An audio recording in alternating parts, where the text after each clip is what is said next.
तो जनजातियों की शासन व्यवस्था हम देख रहे थे और शासन व्यवस्था की हम चर्चा कर रहे थे। दो वीडियो में हमने देखा संथाल जनजाति का शासन व्यवस्था और आपका मुंडा जनजाति का शासन व्यवस्था। इन दो जनजातियों के बारे में हम पढ़ चुके हैं। अब जो है हमें पढ़ना है उरांव जनजाति के बारे में। और उरांव जनजाति में आपका पढ़ा पंचायत शासन व्यवस्था इनको कहा जाता है। उरांव जनजाति में एक चीज ध्यान रखनी है कि सभी जनजातियों में जो है शासन व्यवस्था बहुत कुछ मिलता जुलता है और कुछ कुछ जो है चीजें थोड़ी बहुत जो है अलग रहती है। जैसे कहीं कहीं पे देखने को मिलेगा कि दो स्तर पे जो है शासन व्यवस्था चल रही है, कहीं कहीं पे तीन स्तर पे देखा जाता है। प्रायः दो या तीन स्तर देखने को मिलता है।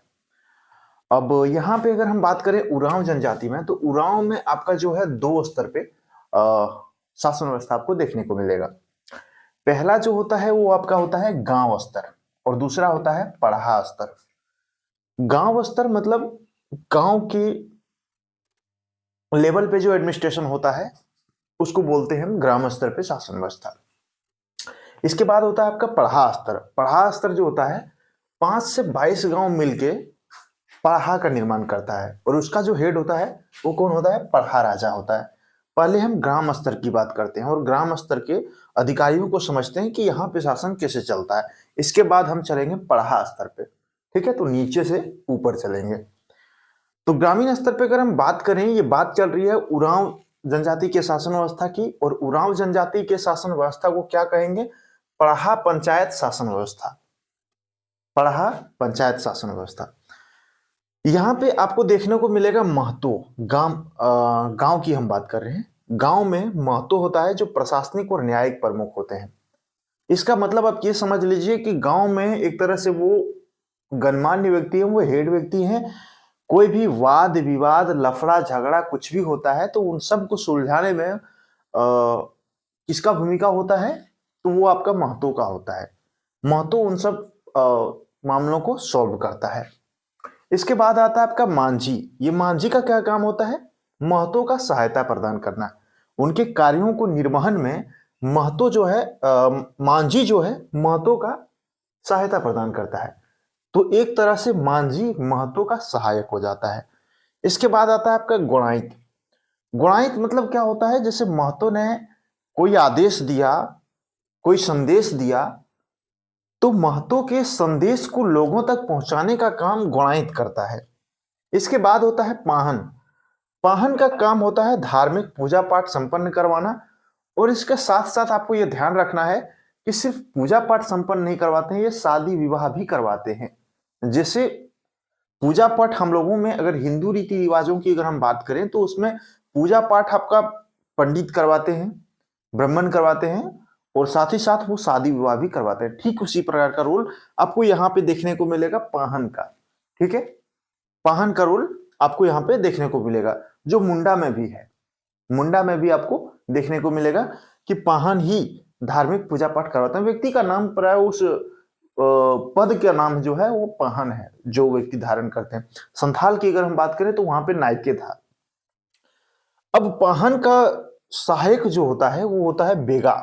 ठीक है, और इसके गांव का वेद भी कहा जाता है। पहले ये भी, हालांकि ये दोनों काम करते हैं, ये पाहन का सहायक की भूमिका निभाते हैं और साथ ही साथ वेद का भूमिका भी निभाते हैं, क्योंकि इन्हें वेद भी कहा जाता है और वेद का भी जानकारी इन्हें होता है। इसके बाद हम बात करते हैं वृद्ध जन की। वृद्ध जन क्या होता है? जैसे सलाहकार होता है, बूढ़ा बुजुर्ग लोग गांव में होते हैं। पंचायती वगैरह अगर कुछ होता है किसी के ऊपर, मान के चलिए गांव में कोई पंचायती बैठा गया, तो वृद्ध जन से सलाह लेके किसी को सजा दिया जाता है या कुछ किया जाता है, तो उस कंडीशंस में वृद्ध जन से सलाह लेता है। कौन लेता है? महतो। क्योंकि Mahato in the end survey सर्वा होता है गांव का। ठीक है, इसके बाद हम चलते हैं यहां पे, इसको हटा देते हैं क्योंकि वो हमने देखा था मुंडा शासन व्यवस्था में मुंडा, ये मुंडा यहाँ पे नहीं होगा। और गांव के स्तर के बाद हम चलेंगे पढ़ा स्तर पे। पढ़ा स्तर पे क्या होता है? पढ़ा राजा होता है। ठीक है, पढ़ा स्तर पे पढ़ा राजा होता है हेड, और उसके ये जो आप देख रहे हैं ये चार व्यक्ति, ये उसके सहायक हैं।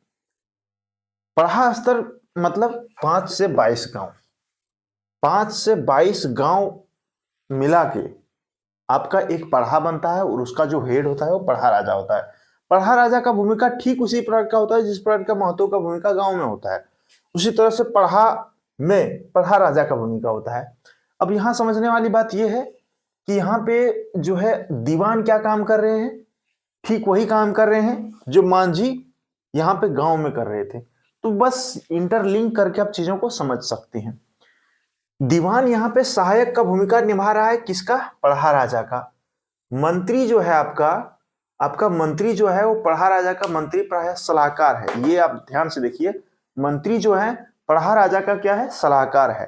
कोतवार का क्या रोल है? संदेशवाहक, यानी कि कोई भी संदेश, जैसे यहाँ पे आपने देखा गुणायत का जो रोल था ग्राम स्तर पे, ठीक उसी प्रकार का कोतवार का रोल आपको देखने को मिलेगा पढ़ा स्तर पे। वो भी संदेश को पहुंचाने का काम करते हैं।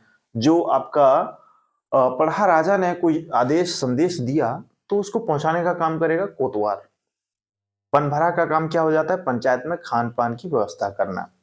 जैसे मान के चलिए सभा हो रहा है, किसी का पंचायती वगैरह कुछ हो रहा है, तो उस कंडीशंस में पनभरा क्या करते हैं कि उसको सब लोगों की खाने पीने की अरेंजमेंट कौन देखता है, कौन करता है?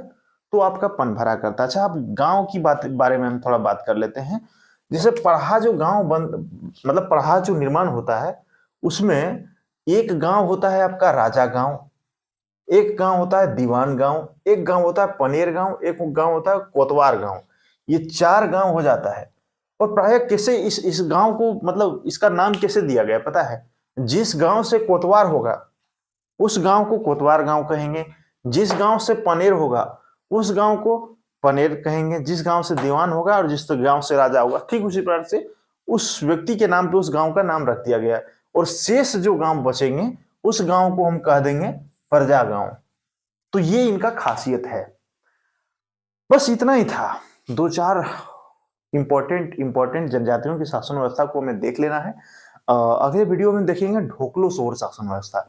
ढोकलो सौर शासन व्यवस्था जो है वो आपका जो है उसके बारे में हम डिटेल से चर्चा करेंगे। और उसी तरह से जिस तरह से हमने यहाँ पे इनके अधिकारियों के बारे में हमने बताया, उरांव जनजाति के अधिकारियों के बारे में हमने बताया, ठीक उसी प्रकार से ढोकलो सौर शासन व्यवस्था में भी अलग जनजाति के बारे में हम पढ़ेंगे, चर्चा करेंगे और समझने का प्रयास करेंगे।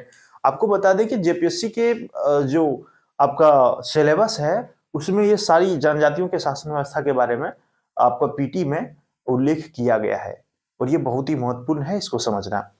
अगर आप चैनल पर नए हैं तो चैनल को सब्सक्राइब जरूर कर लें। अगले वीडियो में आपको जो है और भी डिटेल से जनजातियों की शासन व्यवस्था के बारे में और झारखंड के कंप्लीट जीएस को इस यूट्यूब चैनल पे हम कवर करवाएंगे। तो बेझिझक आप हमारे साथ जुड़े रहें, आपका जीएस हम कंप्लीट करवाएंगे, आपको टेंशन लेने की आवश्यकता बिल्कुल भी नहीं है। ठीक है, तो इसी के साथ इस वीडियो को यहीं समाप्त करते हैं। अगर मिलते हैं अगले वीडियो में, अगले क्लास में, और पढ़ते रहिए, आगे बढ़ते रहिए। लेकिन चैनल को जरूर सब्सक्राइब कर लें ताकि हमें भी मोटिवेशन मिले और आपको भी अपडेट मिलता रहे। बहुत बहुत धन्यवाद।